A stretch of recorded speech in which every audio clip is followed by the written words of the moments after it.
Hey friends, I wanted to come to you today to share one of my favorite famous and important Hispanic females. Her name is Selena, and there's a really great movie about her that you may want to check out sometime.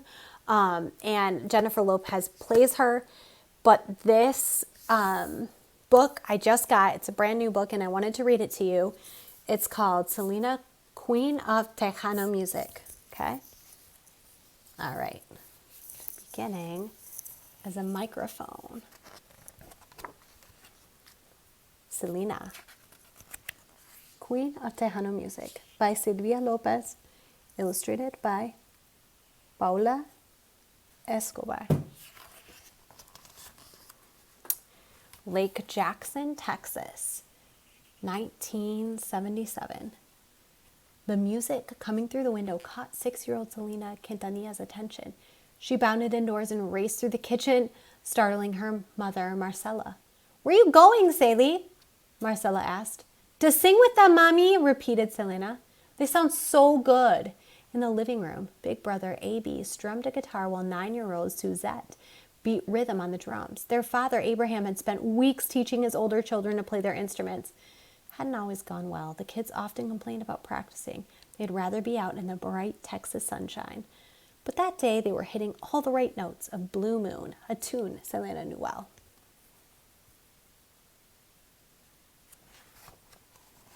Using a hairbrush to pretend microphone, Selena burst into song. She'd been singing almost since she could talk. Abraham, a musician himself in his younger days, listened more closely. His little girl had perfect pitch, and as Selena twirled and danced in step with the music, something else became clear. Selena was a performer. The Quintanillas. Years earlier, on Easter Sunday, April 16th, 1971, Marcela and Abraham Quintanilla had thought their third child would be a boy. A mom-to-be sharing the hospital room had picked a lovely name for her own baby, certain it was a girl. In a twist of fate, the mom had a boy. And at a loss for girl names, Marcela borrowed the other mom's original choice, Selena, which means moon goddess.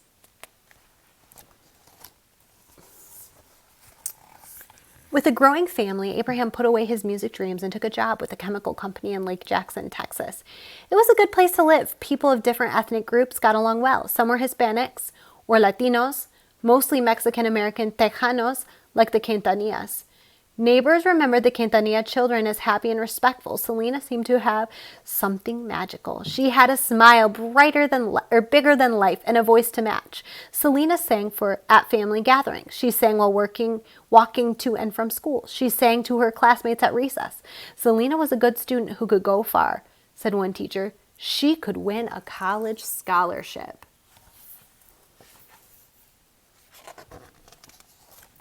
A family band. Music was always important to the Quintanillas. By 1980, they had formed a small band called the Southern Pearl. The children practiced every day on secondhand equipment in the garage. The walls were lined with carpet pieces so the rehearsals wouldn't bother the neighbors. "My children are all talented," Abraham said proudly, "and Selena has stage presence." He arranged the music and booked performances at parties and country fairs. Everybody helped. "My mom painted empty coffee cans black to make spotlights," Selena said. In 1980, Abraham quit his job to open a Mexican-style restaurant called Papagayos. The band performed there most weekends. Imitating her favorite American pop stars, 9-year-old Selena's clear, strong voice soared over the clatter of dishes.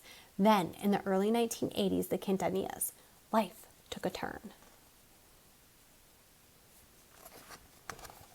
Corpus Christi, Texas.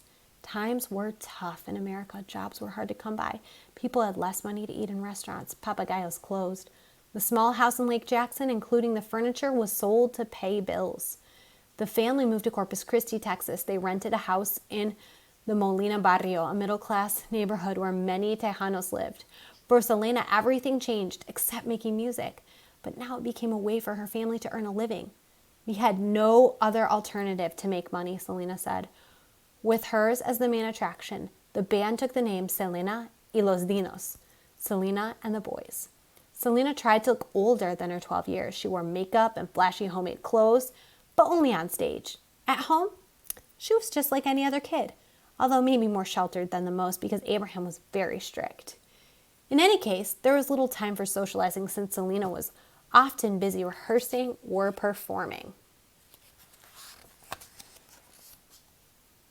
Touring the countryside. Most gigs or bookings took place on weekends. Everyone from extra musicians to the family dog traveled in an old van together. Every time we turned, I rolled off the seat, Selena said, laughing.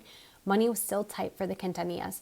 The family traveled from town to town, either sleeping in their van or inexpensive motels. The money earned went to buy food from roadside stands. You have to take what you can get when you're getting started, Selena said. We ate lots of hamburgers and shared everything. If only a handful of people came to watch, the band still played their best. Those people had paid and they deserved a good show. The language change. On the road, Abraham noticed that many people asked for Tejano music called Tex-Mex. Like the Tejano people, Tejano or Tex-Mex music has a character all its own, and it's sung in Spanish, which is a problem for the Quintanilla children who were born and raised in the U.S. They understood the language but didn't speak it well. If the band was to succeed, Selena had to learn to at least sing in Spanish. I can't, Papi, she complained. I don't know what all the words mean. Abraham wrote down the words, how the words sounded, and Selena memorized them. Soon she was singing in Spanish with lots of feeling and no American accent. The audience was convinced she knew what she was saying. No place for a girl. As a girl lead singer, Selena faced another obstacle. In the Tejano tradition, performers had always been male. Some places refused to book the band.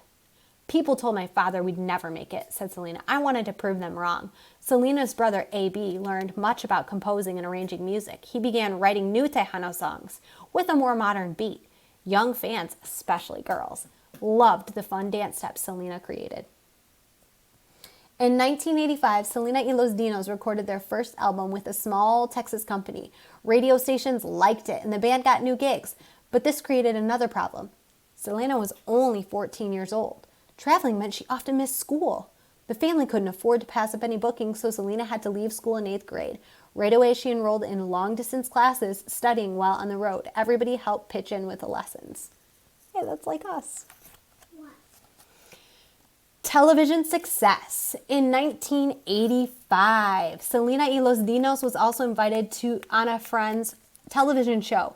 The band's lively new Tejano rhythm and flashy outfits was a success. It brought bookings and more important events. Still, much of the money went to pay for equipment and travel. Whatever was left was divided equally. If we got $5 or $10, Selena said, we could go to Whataburger. In her spare time, Selena decorated her costumes with pearls, rhinestones, and lace. Some of her outfit showed off her figure. At first, her dad was not happy. The music of Selena y los Dinos celebrated family values. Abraham didn't approve of drinking, drugs, or bad language. He didn't want his daughter giving the wrong impression. People like to see fancy costumes in the show, Papi, Selena assured him. They know who I really am inside. Off stage, Selena led a quiet life. Often performing, she stayed in the band's new bus named Big Bertha, sewing, studying, or working on new songs. She wasn't a typical teen. There was no school dances or football games. She never went out on dates. Her life was all about making music. I never had the opportunity to associate with anybody my own age, she said. Her friends were her family, band members, and people involved with their performances. A rising star's chance to shine. Selena's first big recognition came in 1986. The band was nominated for a Tejano Music Award, an important prize. Although they didn't win, Selena, at age 15, won Female Vocalist of the Year. She went on to win this and many other awards year after year. The Tejano girl lead singer had proven everyone wrong. Her star was on the rise. Always believe what the impossible is possible became one of her favorite sayings. In 1988, Coca-Cola wanted to make a commercial featuring Latinos. An executive invited several famous performers to record, but after Selena's audition, it was decided she would do it alone. The ad, recorded in English and Spanish versions, showed Selena's talent to TV audiences across America. At 17, Selena was a lovely young woman, proud of her Hispanic heritage and her appearance, and she wanted other Latina girls to feel good about their looks too. Her personality also impressed those she worked with. She was wonderful to everybody. She remembered their names and went out and hugged them, the executive said. Soon after, Selena y Los Dinos were offered a big recording contract, and the band turned out a string of hit songs. Crowds flocked to their concerts, thrilled with the new techno sounds and flashing lights. But the main attraction was always Selena's huge personality. Fans called her the Queen of Tex-Mex. She never disappointed. Be your best at all times was her motto. Chris Perez. In 1989, a young musician named Chris Perez joined Los Dinos. He and Selena fell in love. Abraham thought Selena was too young for a serious boyfriend. But the first time in her life, Selena opposed her father's wishes and she married Chris in 1992. As time passed, Abraham realized Selena had chosen well and welcomed Chris into the family. Fans across the border. Tejano music hadn't been very popular in Mexico before Selena. But as her fame grew, fans that flocked into the band's sold-out concerts, Mexican newspapers, radio shows, and TV shows wanted to interview her. Selena had worked hard on her Spanish. It was good enough for singing, but was it good enough for interviews? In 1992, Selena arrived in Mexico to face 35 reporters, all eager to ask questions. She flashed the group a dazzling smile. She hugged each of the writers. When she made a mistake, she giggled. "Please excuse my Spanish," she said. She was trying hard to learn the language of her songs, the language of her ancestors. The reporters appreciated Selena's honesty and effort. They found her to be a refreshing change from the other stars. Selena was clearly one of their own, brown and proud. An artist of the people, one newspaper wrote. Selena was truly an international celebrity. Giving back. Selena never forgot her early struggles and those of her family. She began to reach out to the community, especially children, visiting schools to speak out against drugs and praise the value of education. She gave money from her concerts to many charity organizations. Selena wanted to help young people achieve their dreams. She focused on some of her own. More success. Selena loved designing clothes. Why not open a shop to sell her creations? In 1994, the first Selena Etc. store opened in Corpus Christi, followed by another in San Antonio, Texas. Both were very successful. In fact, in 1994, a year was filled with successes. The song Bitty Bitty Bum Bum, which Selena helped write, became wildly popular. The catchy tune was constantly played on the radio. Then in March, her album Live was named Best Mexican-American Album in the 1994 Grammy Awards. It was the first time a Tejano woman had ever received such a huge honor. Of course, Selena was excited, but she was also excited to be among many big-name stars. Like any other fan, she went around snapping photos of the night's winners, including Whitney Houston and Gloria Estefan. Singing in English. Selena loved American pop songs as far back as her little girl days of singing Blue Moon in the living room. But for years, producers would not offer Selena and Los Dinos contracts. They thought audiences might not listen to the Latino group performing American music. It was different now. Selena already had thousands of Spanish-speaking fans. The Grammy Awards got the attention of the rest of America. Wanting to be an entertainer for all audiences, Selena began to work as a crossover album. It was a bittersweet decision. Selena was now going to be a solo singer. A.B., Chris, and the other band members would help create and produce the music, but from then on, it wouldn't be Selena y Los Dinos anymore. By early 1995, Selena had recorded several songs in English, with the album Dreaming of You was released in July in 1995. It sold 175,000 copies in a single day, a record for a female singer. Eventually, millions of copies were sold around the world. Selena's gift. People who met Selena Quintanilla described her as sincere, humble, and gracious. She stood in a class by herself. One person said, "A reminder to all Tejanos, all Mexican Americans, all Latinos, that there is a beautiful culture with a beautiful language." Selena was a trailblazer. Her brilliant successes opened doors for other Latino entertainers. She proved that the talent and hard work could overcome obstacles and knock down barriers. She set an example for many young artists to follow. Selena's life has served as an inspiration for Latina girls. She was a symbol of the power of family, determination, and pride in one's heritage. Her life is a reminder that all girls with big dreams can strive to reach their goals no matter who they are or what those goals may be. The Queen of Tex-Mex lived her ideal of being all her best, all the times and proved that the impossible is indeed possible. I hope you enjoyed